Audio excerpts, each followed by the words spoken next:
The Butter Battle by Dr. Suess. On the last day of summer, hours before fall, my grandfather took me out to the wall. For a while he stood silent. Then finally he said, a very bad shake of his very old head. As you know, on this side of the wall we are Yooks. On the far other side of this wall live the Zooks. Then my grandfather said, it's high time that you knew of the terribly horrible thing that Zooks do. In every Zook house and in every Zook town, every Zook eats his bread with the butter side down. But we Yooks, as you know, when we breakfast or sup, spread our bread, Grandpa said, with the butter side up. That's the right, honest way. Grandpa gritted his teeth. So you can't trust a Zook who spreads bread underneath. Every Zook must be watched. He has kinks in his soul. That's why, as a youth, I made watching my goal. Watching books for the Zook watching border patrol. In days, of course, the wall wasn't so high, and I could look any Zook square in the eye. If he dared to come close, I could give him a twitch with my tufted prickly snickberry switch. A while that worked fine. All the Zooks stayed away and our country was safe. Then one terrible day, a very rude Zook by the name of Vanich snuck up and slingshotted my snickberry switch with my broken off switch. With my head hung in shame to the chief Ukuro, in great sorrow I came. Our leader just smiled. He said, you're not to blame, and those Zooks will be sorry they started this game. We'll dress you right up in a fancier suit. We'll give you a fancier slingshot to shoot. And he ordered the boys in the back room to figure how to build me some sort of a triple sling jigger. With my tripe sling jigger, I sure felt much bigger. I marched to the wall with great vim and great vigor, right up Vanich with my hand on the trigger. I'll have no more nonsense, I said with a frown, from Zooks who eat bread with the butter side down. Vanich looked quite sickly. He ran off quite quickly. I'm unhappy to say, he came back the next day, in a spiffy new suit with a big new machine, and he snarled as he said, looking frightfully mean, you may fling those hard rocks with your triple sling jigger, but I, also, now have my hand on a trigger.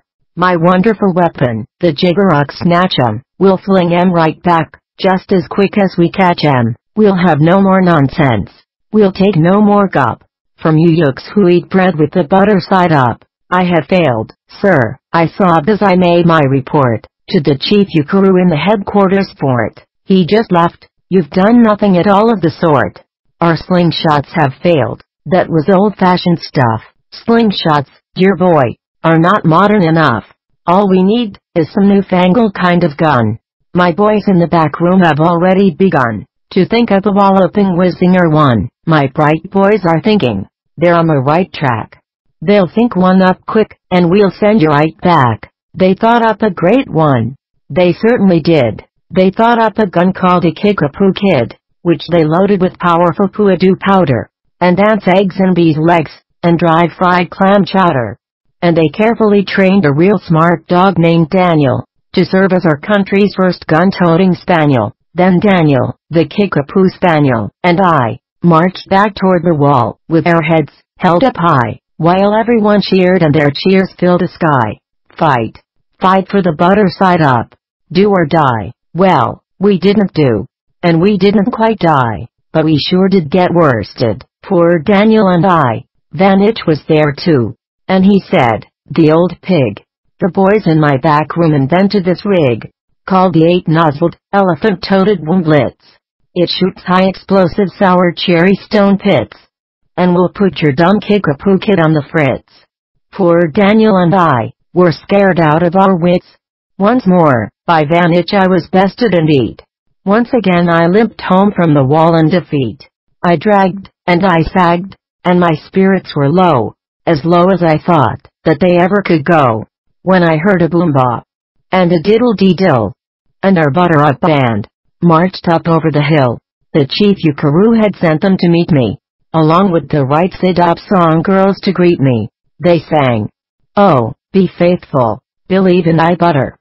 And they lifted my spirits right out of the gutter. My boy, smiled the chief Ukuro, we've just voted, and made you a general. You've been promoted, your pretty new uniform's ready, get in it.